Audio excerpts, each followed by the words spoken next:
proud. I'm very proud of this debate. It's the first. I've been a member of Parliament for 14 years.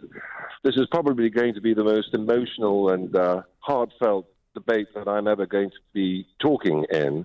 And I'm quite frankly very pleased that I'm going to be talking about something other than Brexit for the first time in 3 years. I was going to ask you about that, actually, because given what's going on, like, just across the road, are you anticipating, but possibly that the Westminster Hall is going to be absolutely full of people who are desperate to talk about absolutely anything else? I mean, and this is and forgive me for being political here for a second, but this is really a message which I will also be taking to the debate. We now need to get Brexit over the line on the 31st of October, do or die, as the Prime Minister says, get it finished and move on to all the myriad of issues that Salopian people are interested in. And whether it's local schools, hospitals, transport, or even LGBT rights and other things, those are the things that Parliament should be constantly debating and probing the executive on, and not this constant merry-go-round of Brexit, which has gone on for far too long. And we need, if needs be, we need a general election to sort it out. You wrote about this on the Conservative, very moving terms, on the Conservative Home website, and some of the comments that were posted, there was one that was deleted, which apparently included the word deviant. Another one said, it is not normal or natural, but what you get up to as a consenting adult is up to you.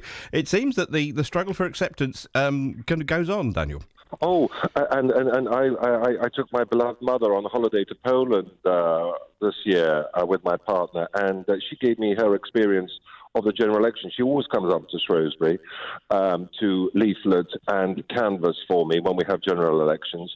And she gave me an example of when two gentlemen looked at her in a shocked and horrified way and said, "Oh, of course we're not going to be supporting him. He's a deviant." Now, what I would say to that is, of course, there are going to be people who are prejudiced. And you can't really ration with people who are prejudiced. I'll never forget watching Margaret Thatcher in 1979 when she was asked this question about how could you be Prime Minister as a woman. And she said, and I always forget it, she said, well, I say to these people, it's as well you didn't live in the period of Elizabeth I, isn't it? And what would have happened to our country if we didn't have great people like that?